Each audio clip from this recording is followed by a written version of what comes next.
Hello everyone, welcome to the Access Sport podcast. A little bit different this week. We've got a nice posh surroundings thanks to the Anfield RAF for hosting us today. Myself and Jordan Neils, as usual, hosting the podcast, and we're delighted to be joined by Stephen Smith, ex-professional boxer, and again very proud to have Stephen on board from this September running our Smith's Boxing Academy. So we're going to have a little chat with Stephen today about the academy, you know, the purpose of it, what type of students, boxers we're looking for, what we hope to get from the programme.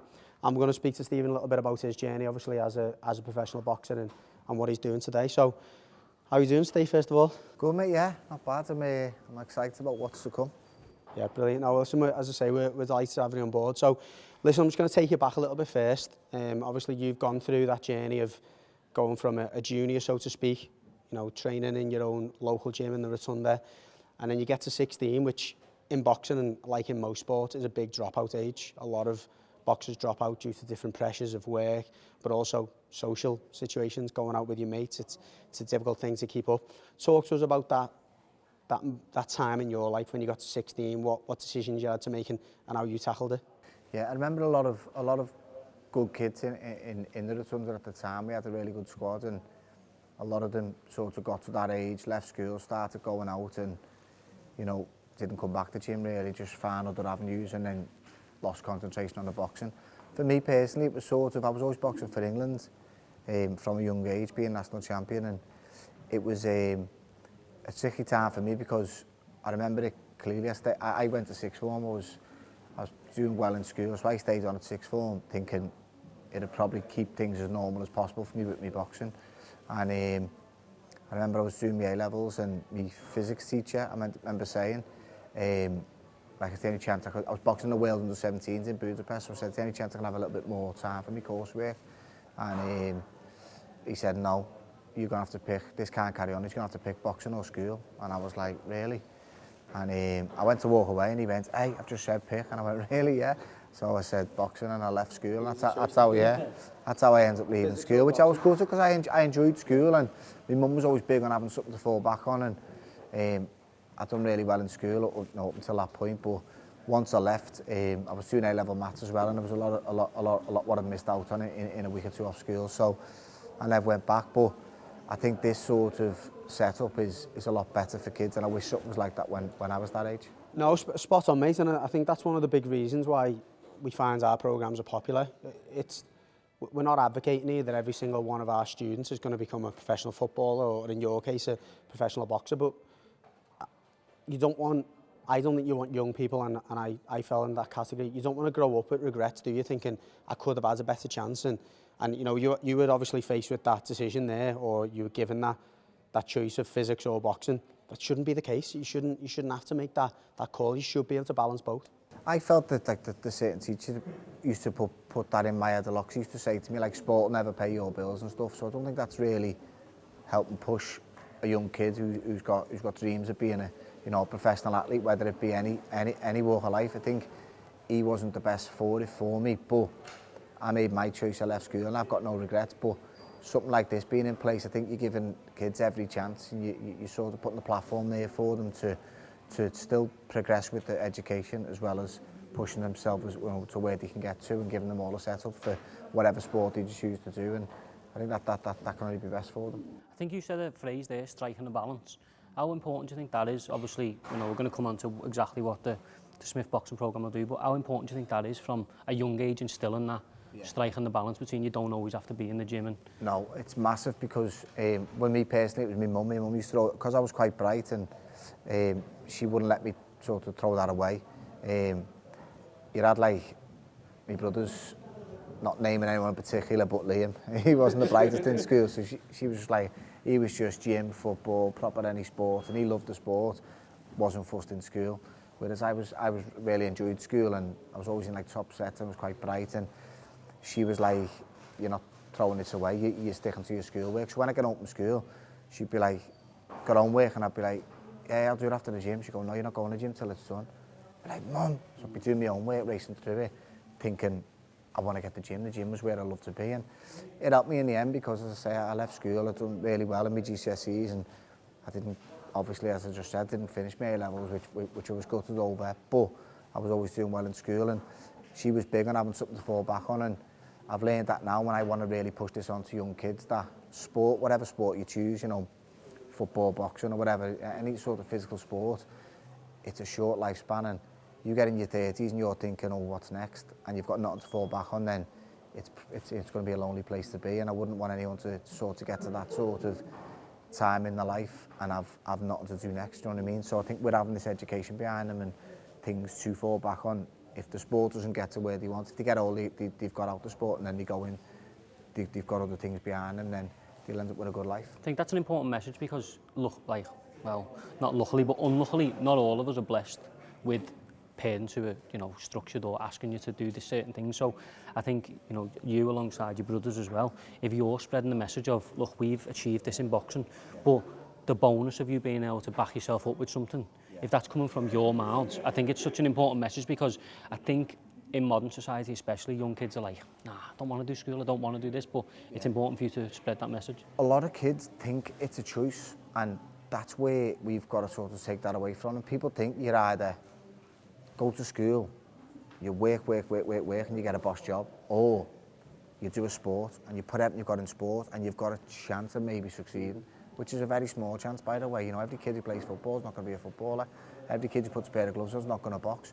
But you go in the gym thinking, I'm going to be a world champion. You go on a pitch thinking, I'm going to be Lionel Messi. And I think that mentality's got to be there to push yourself. But it doesn't mean that when you're not boxing or when you're not playing football, you can't be doing an education.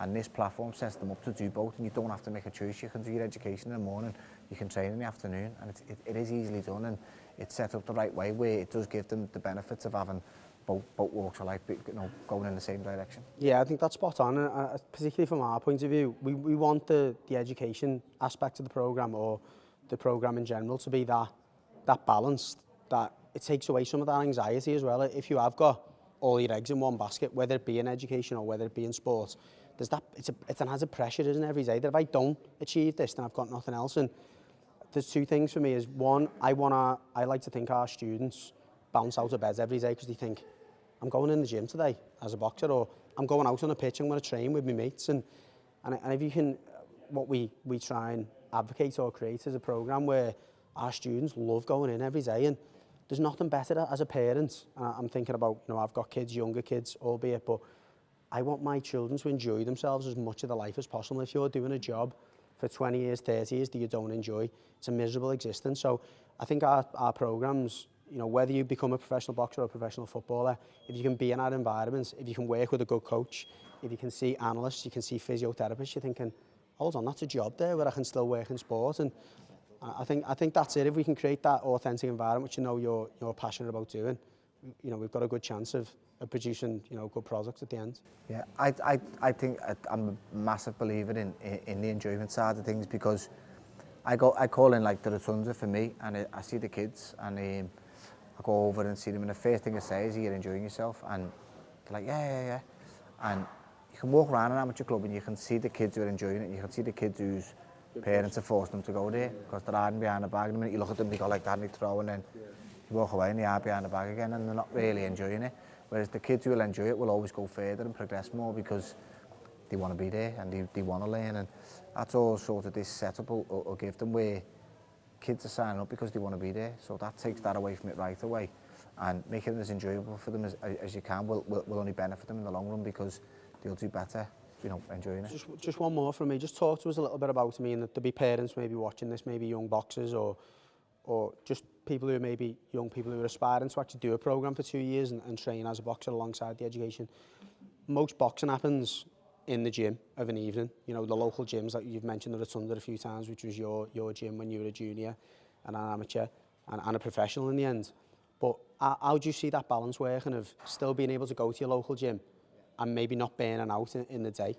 So the way this is set up, you'll do like, you know, obviously you go into your education in the morning, you're still working on things to fall back on, which is brilliant. And then afternoons, you come to me and it'll be more sort of, I want to work with your coaches. In the night, you go into, you know, your boxing gym of an evening or whatever, if it's on the same day. I don't want your coaches thinking that I'm running you into the ground and stuff, and you know, I've got kids running 10 miles and stuff. That's not going to happen. I only want to basically improve kids technically and tactically. Just look at a kid and break them down in terms of, look, every time this kid's throwing, I want to work with the coach and say, every time the kid jabs, the right hand's coming down, I want to help that kid keep that up and make sure there's non-punching hands in the correct position, or whatever the mistake may be. I just want to correct little faults and just technically keep helping the kids so they're going back to the coach better and better fighters, and if we're working together, it can only be a success. Do you know what, for me, from like a careers point of view, what I find really interesting about this program especially, is the transferable skills from boxing to professional life, or the other way around, in terms of having a solid education and the skills you can use that in the boxing ring. How important do you think it is, away from the technical side, to preaching the stuff about like discipline and you know, so dedication and determination, stuff like that, that you can take into the workplace? Yeah, massive. And again, with this sort of set up the way it is, it sort of helps the kids sort of knowing that like the choices they're making and they're only benefiting their future self. And it's hard as a kid, because if you see a kid eating sweets non-stop and you say to the kid, that's not going to be good, you know, you won't be happy when you're older and your teeth and stuff like that, they're like, yeah, whatever, I'm eating the chocolate. It's hard to get kids to look to the future. So when you get older and all of a sudden you blink and you're 30 odd and you're like, oh God, it's going quick. Your kids running now, you're like, oh, I'm going to go for a run now. No, it's a lot easier sort of looking at the future now, because you're thinking time's going fast and you're realising, but as a kid, it sort of doesn't matter to you. You're just living in the moment, and rightly so. You know, you've got to enjoy your time. But when we're there, you know, we're sort of giving the kids sort of good examples, you know, teaching them little life lessons where when we're helping them in the gym, we are technically and tactically going to improve the kids, but we're going to show them in this whole setup that by doing what you're doing in the morning, you know, you are getting a steady baseline for your life and having things to fall back on should your career come to an end, or should your career not be as successful as you want it to, because nothing's guaranteed, you know what I mean? You especially boxing, you know how things can happen. Not especially, because I've known good lads in football, absolutely top lads, loads of ability, get a bad injury, and that's just luck, you know, luck in life. I'm a big believer in that. I think you need luck in whatever walk of life you go in, and to get a bad injury and sort of put you over, me football or me boxing stopped now, what's next? Oh, hang on a minute, I've got all these degrees, things behind me where these will sort of help me now go into another pathway. No, it's a really good point, Darren. People always look at that. Certainly parents, a lot of the time, your job is to kind of manage the risk for your son or daughter, isn't it? Yeah. What ifs and all that. But you always look at that of, oh, what if he gets an injury, or what if she gets an injury? But you know, we speak to so many employers as a college. You know, what do you want in your future employees and whatever, who do you want to come and work for you? Most of them say, you know what, we want personality, we want people who've got a story. And if you've had a few years, whether it's 2 years, 3 years, 4 years as a boxer, you can talk about the different, you know, environments you went to, the different, you know, fights you had, the spars you had, the training you done, the nutrition, you know, advice that you took on, all these things that you can bring into your next career. It's just so much more interesting. And if you're an employer sitting down with someone and they go, all right, maybe I haven't had that many jobs, or I haven't worked in this many, or I haven't got as many a degree as someone else, but you know what, I spent 2 years doing what I loved. I got up, I got in the gym every day, I trained. You're showing that you've got discipline, you're showing that you can be consistent, you're showing that you can, you know, manage a balanced lifestyle, because it's tough, isn't it? I mean, you can talk more than anything else about being able to get up in the morning, do your education or whatever, then go back to the gym later and train. Says a lot about you, doesn't it, as a person? Massive. I think to succeed in any sport, you know, at a good level, a professional level especially, the discipline required is like, it's untold. It's hard to explain to someone, you know, speaking personally, the positions I've been in life where I've lay on my bed and just thought, I can't do this. And then I'm like, you have that good voice and that bad voice, like, you messing, get up and you can do it. No, you're like, oh, because I'm knowing I've got to be up at 6, I've got to go out and do a faster run, because I know my weight's sort of a little bit heavier than what I want it to be, and I've got to make weight. And discipline to get yourself to you know, to your weight and be, it's one thing making a weight, but it's another thing being able to perform. A lot of accountability there, isn't it? You know, I could get anyone to any weight you want, but getting them in the ring the next day and being able to perform, that's where the weight making comes into it. And being disciplined enough to do it right, you know, in boxing is massive, where I know that discipline would help me succeed in any job, whatever it may be. So yeah, as an employer, it's good. There's a lot of good things in a top sportsman. What they know will help them in terms of their whatever job that may be. One thing I just want to touch on, obviously you've recently called time on your professional career. How have you found the transition from professional athlete into obviously what you're doing now and the programs you're setting up and stuff? Do you know what? I'm not like I've not really spoke about it a lot to people in terms of the difficulties after life after boxing, life after sport. But I remember a lot of people saying, you know, well, I've known a lot of people box before me and stuff, and I've seen them after retired, and a lot of go off the rails, and you know, they turn to like, you know, drink a lot and stuff, and I get it. It's sort of where you wasn't allowed for that long. Now you can do what you want. You see so many boxers, and they put a lot of weight on because they've kept the weight down, kept training. All of a sudden, the lead's off, and you can do what you want. So you put a load of weight on, and it's easily done. I'm not calling them by any means, but the biggest thing what I never understood until it happened to me was, I used to hear people saying a lot, you know, it's tough life after boxing, and I used to think, you don't have to go to the gym, you can eat what you want, you're messing, like, no. When mine's something like that, I'll be happy as anything, like, not realising how much your life changes. And I hear people saying, you know, you lose your identity.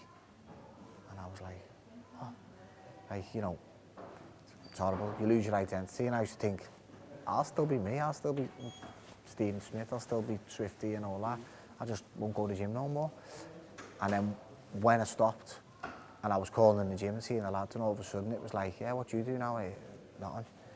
You're not that boxer no more, and you do, and you feel it, and you go home, and it's like, I've got my kids saying to me, like, Frankie's dying for me to box again, and I'm like, do you want me to get battered or something? And they go, Dad, just have one more fight, and I'm like, mate, you know what goes into that fight, like, chill a bit, you know what I mean?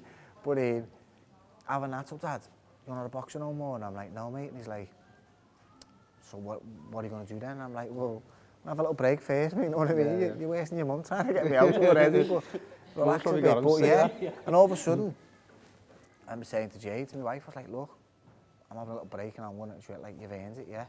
So then a year goes by and she's like, so what's next? And I'm going, not ready, yeah.